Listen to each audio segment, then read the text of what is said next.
ಆತ್ಮೀಯ ಬಂಧುಗಳೇ, ಶ್ರೀಮದ್ ಭಗವದ್ಗೀತೆ ತತ್ವ ವಿವೇಚನೆ ಟೀಕಾ ಅಧ್ಯಾಯ 3 ಕರ್ಮಯೋಗ.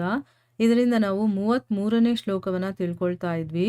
ಹೋದ ಭಾಗದಲ್ಲಿ ನಾವೇನು ತಿಳ್ಕೊಂಡ್ವಿ, ಇತಿಹಾಸ ಮತ್ತು ಪುರಾಣ ಕಥೆಗಳಲ್ಲಿ ಬೇಕಾದಷ್ಟು ಪ್ರಸಂಗಗಳನ್ನು ನಾವು ನೋಡಿದ್ದೀವಿ, ಕೇಳಿದ್ದೀವಿ. ಅದರಲ್ಲಿ ಸಿದ್ಧ ಪುರುಷರ ಅಂತಃಕರಣದಲ್ಲೂ ಕೂಡ ಕಾಮಕ್ರೋಧಾದಿ ದುರ್ಗುಣಗಳು ಇರೋದು ಮತ್ತು ಅವರು ಆ ರೀತಿ ನಡ್ಕೊಳ್ಳೋದು, ಅವರು ಆ ಇಂದ್ರಿಯಗಳ ಮೂಲಕ ಆ ಕೆಲಸಗಳನ್ನು ಮಾಡೋದನ್ನ ನೋಡಿದ್ದೀವಿ ಅನ್ನುವಂಥ ಪ್ರಶ್ನೆಗೆ ಅರ್ಥ ಏನು ಅನ್ನೋದ್ರ ಬಗ್ಗೆ ನಾವು ವಿವರವಾಗಿ ತಿಳ್ಕೊಂಡ್ವಿ.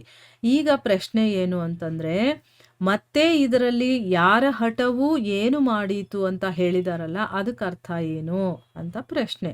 ಉತ್ತರ ಏನು ಅಂತಂದರೆ, ಇದರಿಂದ ಯಾವ ಮನುಷ್ಯ ಕೂಡ ಹಠಪೂರ್ವಕವಾಗಿ ಕ್ಷಣ ಮಾತ್ರ ಕೂಡ ಕೆಲಸ ಮಾಡದೆ ಇರೋದಕ್ಕಾಗೋದಿಲ್ಲ. ಅಂದರೆ ಸಿದ್ಧ ಪುರುಷರು, ಆತ್ಮ ಸಾಕ್ಷಾತ್ಕಾರವಾಗಿರೋರು ಕೂಡ ಕೆಲಸವನ್ನು ಮಾಡಲೇಬೇಕು, ಮಾಡ್ತಾನೆ ಇರ್ತಾರೆ. ಲೋಕ ಸಂಗ್ರಹಕ್ಕೋಸ್ಕರ ಆದರೂ ಮಾಡ್ತಾ ಇರ್ತಾರಲ್ವಾ. ಅಂತಂದಮೇಲಿಲ್ಲಿ ಯಾರ ಹಠ ಏನು ಮಾಡೋದಕ್ಕೆ ಸಾಧ್ಯ ಅಂತಂದರೆ, ಬೇರೆ ಸಾಮಾನ್ಯ ಮನುಷ್ಯ ಕೂಡ ಒಂದು ಕ್ಷಣನೂ ಸುಮ್ಮನೆ ಇರೋದಕ್ಕೆ ಸಾಧ್ಯ ಇಲ್ಲ ಅಂತ ಹೇಳೋದಕ್ಕೋಸ್ಕರ ಹೇಳಿದ್ದಾರೆ. ಇಲ್ಲಿ ಈ ವಿಷಯದ ಬಗ್ಗೆ ಭಗವದ್ಗೀತೆಯಲ್ಲಿ 3ನೇ ಅಧ್ಯಾಯ 5ನೇ ಶ್ಲೋಕದಲ್ಲಿ ಭಗವಂತ ಹೇಳ್ತಾನೆ.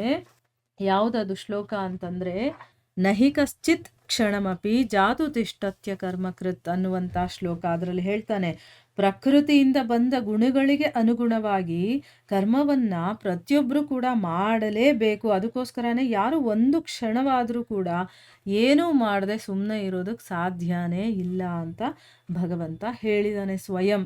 ನೋಡಿ, ಯಾವ ವಿಷಯ ಬೇಕು ನಿಮಗೆ ಭಗವದ್ಗೀತೆಯಲ್ಲಿ, ಎಲ್ಲ ವಿಷಯದ ಬಗ್ಗೆನೂ ಕೂಡ ಭಗವಂತ ಮಾತಾಡಿದ್ದಾನೆ. ಇಲ್ಲಿ ನಮಗೆ ಗೊತ್ತಾಗಿದೆ ಅಲ್ವಾ, ನಾನು ಸುಮ್ಮನೆ ಇದ್ಬಿಡ್ತೀನಿ, ನಾನು ಏನು ಮಾಡಲ್ಲ, ಅವಾಗ ನನಗೆ ಕರ್ಮಫಲಗಳೇ ಸಿಗಲ್ಲ ಅಂತಂದರೆ, ಈ ಶರೀರವನ್ನು ಸೃಷ್ಟಿ ಮಾಡಿರೋದೇ ಭಗವಂತ. ಅದು ಪ್ರತಿ ಕ್ಷಣ ಕೆಲಸ ಮಾಡ್ತಾನೆ ಇರಬೇಕು, ಸುಮ್ಮನೆ ಇರೋದಕ್ಕಂತೂ ಆಗೋದಿಲ್ಲ. ಅದು ಅದರ ಸ್ವಭಾವ ಆಗೋಗಿದೆ. ಅದಕ್ಕೋಸ್ಕರ ಇಲ್ಲಿ ಸುಮ್ಮನೆ ಇರೋದಕ್ಕಾಗೋದಿಲ್ಲ ಅನ್ನೋದನ್ನು ನಾವು ಚೆನ್ನಾಗಿ ಅರ್ಥ ಮಾಡ್ಕೋಬೇಕು, ಆಯಿತಾ. ನಾನು ಎಲ್ಲವನ್ನು ಬಿಟ್ಬಿಡ್ತೀನಿ, ಏನೂ ಕರ್ಮ ಬಂಧನಕ್ಕೆ ಸಿಕ್ಕಾಕ್ಕೊಳ್ಬಾರ್ದು ಅಂತಂದರೆ ನಾನು ಏನೂ ಕೆಲಸಗಳನ್ನು ಮಾಡದೆ ಹಾಗೇ ಇದ್ಬಿಟ್ರೆ ನಾನು ಎಲ್ಲ ಕೆಲಸಗಳಿಂದ ಹೊರಗಡೆ ಇರ್ಬೋದು ಅಂತ ನಾವೇನಾದರೂ ಯೋಚನೆ ಮಾಡಿದರೆ ಅದು ನಿಜವಾಗ್ಲೂ ಕೂಡ ತಪ್ಪು ಯೋಚನೆ. ಸೊ ಪ್ರಕೃತಿ ಏನು ಮಾಡುತ್ತೆ, ಅವನಿಂದ ಬಲವಂತವಾಗಿ ಕರ್ಮ ಮಾಡಿಸುತ್ತೆ. ಈಗ ನಾನು ಮಾಡಲ್ಲ ಅಂತ ಏನಾದರೂ ಸುಮ್ಮನೆ ಕೂತ್ಕೊಂಡ್ರೆ ಪ್ರಕೃತಿ ನಮ್ಮ ಕೈಯಲ್ಲಿ ಕೆಲಸ ಮಾಡುತ್ತೆ. ಮಾಡಲ್ಲ ಅಂತೀಯ ತಾನೇ, ಮಾಡು ಅಂತಂದ್ಬಿಟ್ಟು ಯಾವುದಾದ್ರೂ ಒಂದು ರೀತಿಯಲ್ಲಿ ನಮ್ಮ ಕೈಯಲ್ಲಿ ಅದು ಕೆಲಸ ಮಾಡಿಸುತ್ತೆ. ಇದರ ಬಗ್ಗೆ 18ನೇ ಅಧ್ಯಾಯದಲ್ಲಿ ಭಗವಂತ 59 ಮತ್ತು 60ನೇ ಶ್ಲೋಕದಲ್ಲಿ ಹೇಳಿದ್ದಾನೆ. ಏನು ಹೇಳಿದ್ದಾನೆ ಅಂತ ಒಂದ್ಸರಿ ನೋಡೋಣ.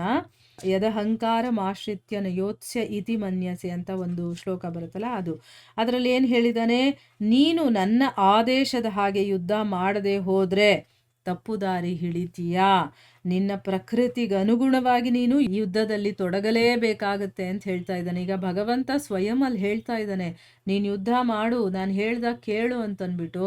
ಅದನ್ನು ಬಿಟ್ಟು ಅವನೇನಾದರೂ ಯುದ್ಧ ಮಾಡಲ್ಲ ಅಂತ ಸುಮ್ಮನೆ ಇದ್ದರೆ ಪ್ರಕೃತಿ ಅವನ ಕೈಯಲ್ಲಿ ಮಾಡಿಸುತ್ತೆ. ಅವಾಗ ಅದೇನು ಮಾಡಿಸುತ್ತೋ ಆಗ ಮಾಡಬೇಕಾಗತ್ತೆ. ಇಲ್ಲಿ ಭಗವಂತ ಹೇಳಿದಾಗ ಮಾಡೋದು ಒಳ್ಳೆಯದಾ, ಅಥವಾ ಪ್ರಕೃತಿ ಅದರ ಗುಣಕ್ಕನುಸಾರವಾಗಿ ಅವನ ಕೈಯಲ್ಲಿ ಕೆಲಸ ಮಾಡಿಸುತ್ತಲ್ಲ ಅದು ಒಳ್ಳೆಯದಾ? ಅದ್ರ ಬಗ್ಗೆ ನೀನು ಯೋಚನೆ ಮಾಡು. ನೀನು ಸುಮ್ಮನೆ ಇರೋದಕ್ಕೆ ಯುದ್ಧ ಮಾಡಲ್ಲ ಅಂತ ಹೇಳ್ತಿದ್ದೀಯಲ್ಲಪ್ಪ, ಯುದ್ಧ ಮಾಡದೆ ನೀನೇನಾದರೂ ಸುಮ್ಮನೆ ಕೂತ್ಕೊಂಡ್ರೆ ಸುಮ್ಮನೆ ಕೂತ್ಕೊಳ್ಳೋದಕ್ಕಾಗೋದೇ ಇಲ್ಲ. ನಹಿ ಕಶ್ಚಿತ್ ಕ್ಷಣಮಪಿ, ಒಂದು ಕ್ಷಣ ಕೂಡ ನೀನು ಸುಮ್ಮನೆ ಇರೋದಕ್ಕಾಗಲ್ಲ. ನೀನು ಮಾಡಿಲ್ಲ ಅಂತಂದ್ರೂ ಪ್ರಕೃತಿ ನಿನ್ನ ಕೈಯಲ್ಲಿ ಆ ಕೆಲಸವನ್ನು ಮಾಡಿಸುತ್ತೆ ಅಂತಂದ್ಬಿಟ್ಟು ಭಗವಂತ ಹೇಳ್ತಾನೆ. ಇನ್ನು 60ನೇ ಶ್ಲೋಕ ಯಾವುದು ಅಂತಂದರೆ, ಸ್ವಭಾವಚೇನ ಕೌಂತೆಯ ನಿಬದ್ಧ ಸ್ವೇನ ಕರ್ಮಣ ಅಂತ. ಆ ಶ್ಲೋಕದಲ್ಲಿ ಏನು ಹೇಳಿದ್ದಾನೆ, ಮೋಹದಿಂದ ನೀನು ನನ್ನ ಆದೇಶದಂತೆ ಕೆಲಸ ಮಾಡೋದಕ್ಕೆ ಒಪ್ಪುತ್ತಾ ಇಲ್ಲ. ಅಂದರೆ ಇಲ್ಲಿ ನಿನಗೆ ಬಂಧು ಜನರು ಅವರು ಇವರು ಅನ್ನುವಂಥ ಮೋಹ ಬಂದ್ಬಿಟ್ಟಿದೆ. ಅದಕ್ಕೋಸ್ಕರ ನೀನು ನನ್ನ ಆಜ್ಞೆನೂ ಕೂಡ ನೀನು ಒಪ್ಕೊಳ್ತಾ ಇಲ್ಲ, ಅದರ ಪ್ರಕಾರ ನೀನು ಕೆಲಸ ಮಾಡ್ತಾ ಇಲ್ಲ. ಆದರೆ ಅರ್ಜುನ, ನಿನ್ನ ಸ್ವಭಾವದಿಂದ ಹುಟ್ಟಿದ ಕರ್ಮವನ್ನು ನೀನು ಮಾಡೇ ಮಾಡ್ತೀಯಾ. ಅಂದರೆ ನಿನ್ನ ಒಂದು ಸ್ವಭಾವ ಇರುತ್ತೆ, ಮತ್ತು ನಿನಗೆ ಅಂತ ಇರುವಂಥ ಕರ್ಮವನ್ನು ನೀನು ಮಾಡಲೇಬೇಕಾಗತ್ತೆ, ಮಾಡೇ ಮಾಡ್ತೀಯಾ. ನಾನು ಹೇಳಿದೆ ಅಂತ ನೀನು ಮಾಡಲಿಲ್ಲ ಅಂತಂದ್ರು, ಅಥವಾ ನೀನು ಮೋಹಕ್ಕೆ ವಶನಾಗಿ ನೀನು ಈ ಕೆಲಸ ಮಾಡಲ್ಲ ಅಂತಂದ್ರು, ನಿನ್ನ ಒಂದು ಕರ್ಮಕ್ಕೆ, ನಿನ್ನ ಪ್ರಾರಬ್ಧ, ನಿನ್ನ ಒಂದು ಪ್ರಕೃತಿ ಅಂದ್ರೆ ನಿನಗೆ ಅಂತ ಬಂದಿರುತ್ತಲ್ವಾ, ಆ ಒಂದು ಕರ್ಮದ ರೀತಿಯಲ್ಲಾದರೂ ನೀನು ಯುದ್ಧವನ್ನ ಮಾಡಲೇಬೇಕಾಗುತ್ತೆ ಅನ್ನುವಂಥ ಭಾವವನ್ನ ಇಲ್ಲಿ ತೋರಿಸಿದ್ದಾನೆ ಭಗವಂತ. ಅದಕ್ಕೋಸ್ಕರನೇ ಮನುಷ್ಯ ವಿಹಿತ ಕರ್ಮಗಳನ್ನ ಬಿಟ್ಟು ಕರ್ಮ ಬಂಧನದಿಂದ ಬಿಡುಗಡೆ ಆಗಬೇಕು ಅಂತನ್ಬಿಟ್ಟು ಅವನು ಯೋಚನೆ ಮಾಡದೆ ಸ್ವಭಾವ ನಿಯತ ಕರ್ಮ ಮಾಡ್ತಾನೆ. ಕರ್ಮ ಬಂಧನದಿಂದ ಮುಕ್ತವಾಗುವಂತ ಉಪಾಯವನ್ನ ಅವನು ಮಾಡ್ಕೋಬೇಕು. ಅಂದ್ರೆ ಕೆಲಸವನ್ನ ಬಿಟ್ಟು ನಾನು ಏನೋ ಒಂದು ಪಡ್ಕೊಂಡ್ಬಿಡ್ತೀನಿ, ಕರ್ಮ ಬಂಧನದಿಂದ ನಾನು ಬಿಡುಗಡೆಯನ್ನ ಹೊಂದ್ಬಿಡ್ತೀನಿ ಅಂತಂದ್ರೆ ತಪ್ಪು. ಈಗ ನಾವು ಯೋಚನೆ ಮಾಡೋ ರೀತಿಗೂ ಭಗವದ್ಗೀತೆಯಲ್ಲಿ ಭಗವಂತ ಹೇಳಿರುವಂತ ರೀತಿಗೂ ತುಂಬಾ ಡಿಫ್ರೆನ್ಸ್ ಇದೆ. ಈಗ ನಾವೇನು ಅನ್ಕೊಳ್ತೀವಿ, ಒಂದು ಕೆಲಸ ಮಾಡಿದಾಗ ಅದರಿಂದ ಪ್ರತಿಫಲಗಳು ಸಿಗುತ್ತೆ. ಅದು ಪಾಪ ಆಗಿರ್ಬೋದು, ಪುಣ್ಯ ಆಗಿರ್ಬೋದು. ಅದಕ್ಕೆ ಕೆಲಸನೇ ಮಾಡದೆ ಇದ್ಬಿಟ್ರೆ ನಂಗೆ ಸರಿ ಹೋಗುತ್ತೆ, ಝೀರೋ ಆಗಿಬಿಡುತ್ತೆ ನಂದು ಬ್ಯಾಲೆನ್ಸು ಅಂತ ಅನ್ಕೊಳ್ತೀವಲ್ವಾ. ಆದರೆ ಹಾಗಲ್ಲ, ಭಗವಂತ ಆ ರೀತಿ ಮಾಡೇ ಇಲ್ಲ. ಅವನೇನು ಹೇಳ್ತಾನೆ, ನೀನು ನಿನ್ನ ಕರ್ತವ್ಯಗಳನ್ನು ಮಾಡಲೇಬೇಕು. ಮಾಡಲಿಲ್ಲ ಅಂತಂದರೆ ನಿನಗೆ ತೊಂದರೆ ಆಗುತ್ತೆ. ಆದರೆ ಮಾಡೋ ರೀತಿ ಹೇಗೆ ಅನ್ನೋದನ್ನು ಕೂಡ ಭಗವಂತ ಹೇಳ್ಕೊಟ್ಟಿದ್ದಾನೆ. ಸೊ ಎಲ್ಲವನ್ನ ಅವನಿಗೆ ಸಮರ್ಪಣೆ ಮಾಡ್ತಾ ಕೆಲಸಗಳನ್ನು ಮಾಡಬೇಕು. ನಮ್ಮ ಒಂದು ನಿಯೋಜಿತ ಕರ್ಮಗಳು ಅಥವಾ ವಿಹಿತ ಕರ್ಮಗಳು ಅಂತಿರುತ್ತಲ್ಲ, ನನ್ನದಾದ ಕೆಲವೊಂದು ಕರ್ತವ್ಯ ಕರ್ಮಗಳಿರುತ್ತಲ್ಲ, ಅದನ್ನು ಮಾಡಲೇಬೇಕು. ಅದನ್ನು ಮಾಡ್ತಾ ಮಾಡ್ತಾ ನಾವು ಕರ್ಮ ಬಂಧನದಿಂದ ನಾವು ಹೇಗೆ ಹೊರಗಡೆ ಬರಬೇಕು, ಮಾಡದೆ ಬರೋದಕ್ಕಾಗೋದಿಲ್ಲ, ಮಾಡ್ತಾ ಮಾಡ್ತಾ ಹೇಗೆ ಬರಬೇಕು ಅನ್ನೋದ್ರ ಬಗ್ಗೆ ನಾವು ಯೋಚನೆ ಮಾಡಬೇಕಾಗತ್ತೆ. ಅಂದರೆ ಅಲ್ಲಿ ಒಂದು ಉಪಾಯವನ್ನು ಹುಡ್ಕೋಬೇಕು ನಾವು. ಅದರಲ್ಲಿ ಮನುಷ್ಯ ಸಫಲನಾಗ್ತಾನೆ. ವಿಹಿತ ಕರ್ಮಗಳ ತ್ಯಾಗದಿಂದ ಅವನೇನಾಗ್ತಾನೆ, ಸ್ವೇಚ್ಛಾಚಾರಿಯಾಗಿ ಅಂದರೆ ಇಷ್ಟ ಬಂದಂಗೆ ಮಾಡಿ ಅವನೇನು ಮಾಡ್ತಾನೆ, ಮೊದಲಿಗಿಂತ ಹೆಚ್ಚು ಕರ್ಮ ಬಂಧನದಲ್ಲಿ ಸಿಕ್ಕಾಕೊಳ್ತಾನೆ ಮತ್ತು ಅವನು ಪತನ ಹೊಂದುತ್ತಾನೆ. ಎಷ್ಟು ಕ್ಲಿಯರಾಗಿ ಹೇಳಿದ್ದಾರೆ ನೋಡಿ. ಈಗ ನಾವು ಅಂದ್ಕೊಳ್ಳೋದು ಕೆಲಸ ಮಾಡಲಿಲ್ಲ ಅಂತಂದರೆ ನನಗೇನು ಸಿಗೋದಿಲ್ಲ, ಅಂದರೆ ಪಾಪ ಪುಣ್ಯ ಏನೂ ಸಿಗೋದಿಲ್ಲ. ಆ ರೀತಿ ಅಲ್ಲ. ನೀನು ಕೆಲಸ ಮಾಡದೆ ಇರೋದಕ್ಕೆ ಮೊದಲಾಗೋದಿಲ್ಲ. ಅಕಸ್ಮಾತ್ ನಾನು ಇರ್ತೀನಿ ಅಂದರೂ ಬೈ ಫೋರ್ಸ್ ಆಗಿ ಪ್ರಕೃತಿ ನಿನ್ನ ಗುಣಕ್ಕೆ ತಕ್ಕಂಗೆ ಅದು ಕೆಲಸ ಮಾಡಿಸುತ್ತೆ. ಅದರಿಂದ ನನಗೆ ಹೇಗೆ ಮಾಡ್ಬೇಕು, ಏನು ಮಾಡ್ಬೇಕು ಏನೂ ಗೊತ್ತಾಗಲ್ಲ. ಆ ಪ್ರಕೃತಿ ನನ್ನಿಂದ ಹೆಂಗೆ ಮಾಡಿಸುತ್ತೋ ಹಂಗೆ ಮಾಡ್ಕೊಂಬಿಡ್ತೀನಿ.